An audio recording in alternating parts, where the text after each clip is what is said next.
La Formule 1 est considérée comme le summum de l'ingénierie automobile. L'aérodynamique, les groupes motopropulseurs et la construction étant tous poussés à la limite absolue. Bien entendu, le cœur et l'âme d'une voiture de F1 est son moteur, et peu importe à quel point le moteur d'une voiture de route peut devenir fou, il est vraiment loin d'être aussi puissant que celui d'une voiture de course à proprement parler. Dans cette vidéo, nous allons nous pencher sur l'échange de moteurs rêvé, en prenant un moteur de F1 et en le mettant directement dans une voiture de route. Oui, la Ferrari F50, la Porsche Carrera GT et une Yamaha Unique ont utilisé des moteurs basés sur des blocs de F1. Mais il ne s'agissait pas de moteurs de F1 purs et durs. Bien entendu, nous attendons tous avec impatience de voir l'hypercar Mercedes AMG One, une voiture censée reprendre le moteur de la F1 de Lewis Hamilton.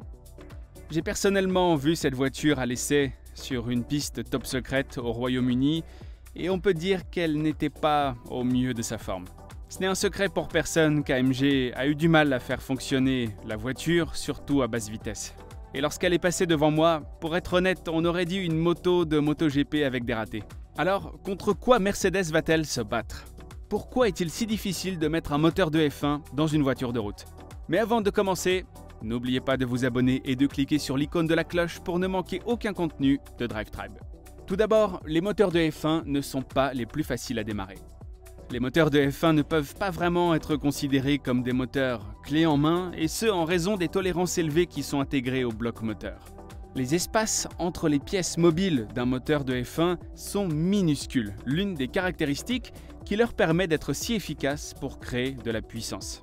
Les tolérances sont si étroites qu'à froid, les pistons sont grippés dans le bloc moteur. Un fluide doit être envoyé à une température d'environ 80 degrés autour des plaques de refroidissement du moteur afin de le décoincer pour le démarrage. Cela signifie que si vous voulez vous lever le dimanche pour aller faire un tour, vous devrez vous lever très tôt pour masser ce moteur et lui donner vie. Et puis, il y a le démarrage proprement dit. Comme beaucoup d'entre vous le savent, il faut essentiellement une perceuse à percussion pour donner vie à un moteur de F1. Cela signifie qu'à moins d'être équipé d'un moteur de démarrage exceptionnel, vous aurez besoin d'un de ces dispositifs dans votre garage à chaque fois que vous démarrerez. Ensuite, le refroidissement. Dans une voiture normale, un radiateur monté à l'avant absorbe la chaleur du moteur et la dissipe dans l'environnement. La quantité d'énergie thermique créée par un moteur est liée à la quantité de couple qu'il génère à un régime spécifique. Par conséquent, la nature à haut régime d'un moteur de F1 signifie qu'il va créer beaucoup de chaleur qu'il va falloir évacuer.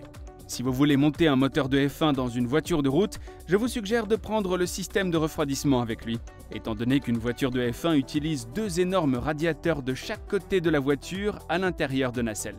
Sinon, vous devrez créer un échangeur de chaleur sur mesure en utilisant toute une série de calculs de dimensionnement de radiateurs. Ça ne sera pas très joli. Les radiateurs de F1 sont souvent montés en biais, ce qui permet d'installer un bon gros radiateur dans la nacelle latérale tout en conservant une surface frontale réduite. En outre, les systèmes de refroidissement de la F1 ne sont pas équipés de ventilateurs, ce qui signifie que lorsque vous êtes assis dans un embouteillage à l'arrêt, vous allez presque certainement surchauffer à moins que vous n'attachiez deux gros ventilateurs puissants à l'un ou l'autre des radiateurs. En résumé, ce sera un gros travail. Troisièmement, le coût. Un moteur de F1 est une pièce d'ingénierie de premier ordre et son prix est donc élevé. Un moteur de F1 actuel coûte à une équipe environ 7,5 millions d'euros, ce qui signifie qu'il sera très difficile de justifier l'installation d'un tel moteur dans une voiture de route. Les matériaux peuvent être extrêmement coûteux, tout comme la technologie qui les compose. Pour qu'un moteur de F1 actuel puisse tourner à 15 000 tours par minute et produire environ 800 chevaux, il faut utiliser une technologie telle que la commande pneumatique des soupapes. Au lieu d'utiliser un ressort classique pour fermer la soupape, ces moteurs utilisent de l'azote sous pression pour fermer la soupape après son ouverture par l'arbre à cames. Cette technologie ne sera pas la moins chère à entretenir ou à contrôler. Cela dit, si vous êtes né à l'époque du V10, vous pouvez aller sur internet et trouver des moteurs comme celui-ci, un moteur Honda Mugen V10 pour environ 12 000 euros. Vous pouvez également vous procurer un Judd V8 ou un Cosworth V8 pour un budget raisonnable, mais vous devrez probablement les reconstruire dès leur réception et leur trouver une boîte de vitesse, mais pour 12 000 €, cela semble plutôt faisable. Numéro 4, le couple. Les moteurs de F1 sont connus pour leur puissance élevée, mais pas tellement pour leur couple. Étant donné qu'une voiture de F1 pèse environ 700 kg, pilote compris, elle n'a pas besoin d'un couple élevé pour pouvoir décoller. De plus, compte tenu de la force d'appui qu'elle crée, les vitesses de passage en courbe sont si élevées qu'elles peuvent sortir des virages à l'accélérateur enclenché sans le moindre problème.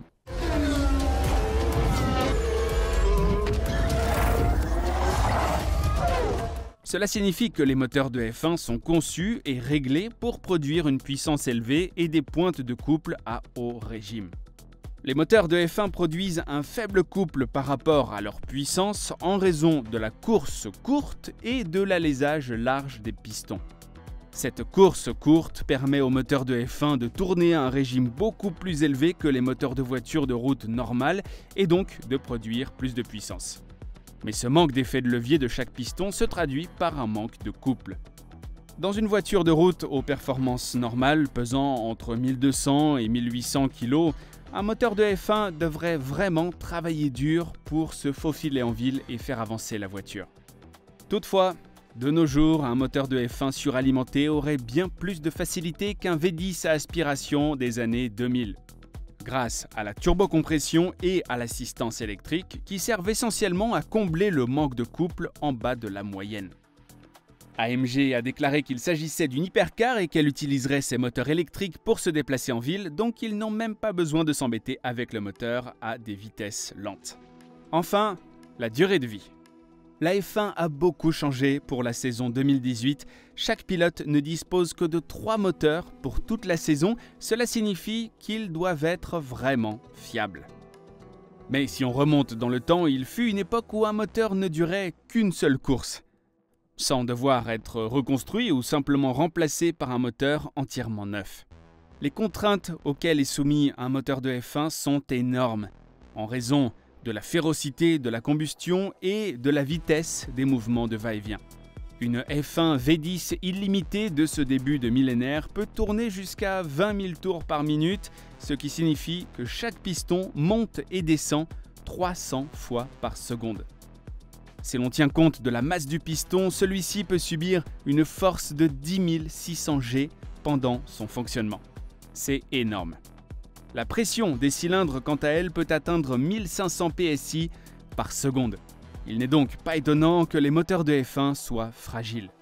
Si vous parveniez à monter un moteur de F1 dans votre voiture de route, vous n'auriez de cesse de le démonter et de le reconstruire pour qu'il continue à fonctionner. Donc il vaut mieux ne pas manquer de temps ni d'argent.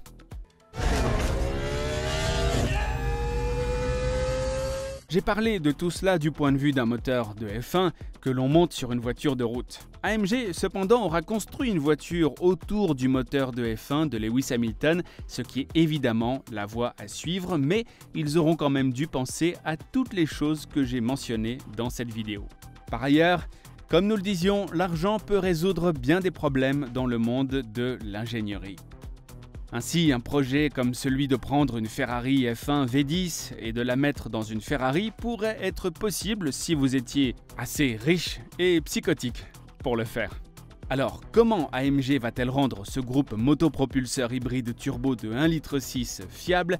L'ont-ils détourné et remodelé pour qu'il ait des caractéristiques plus routières? Nous savons déjà que la limite de régime a été ramenée de 15 000 à 11 000 tours par minute.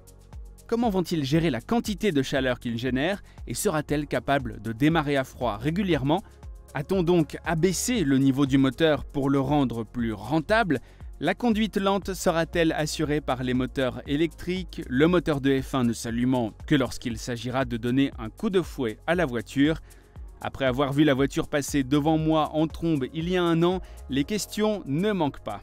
Mais je suis sûr que les gars et les filles d'AMG peuvent y répondre. Mais ils ont vraiment une montagne à gravir. Maintenant, j'ai une question à vous poser. Si vous pouviez avoir une voiture de route et une combinaison de moteurs de F1, quelle serait-elle? Pour moi, ce serait une Jaguar CX-75 avec un moteur V10 Cosworth. Ce serait la combinaison parfaite pour moi. Mais j'aimerais savoir ce que vous en pensez. Alors commentez ci-dessous vos combinaisons de voitures et de moteurs. Si vous avez aimé cette vidéo, donnez-nous un pouce en l'air et n'oubliez pas de vous abonner.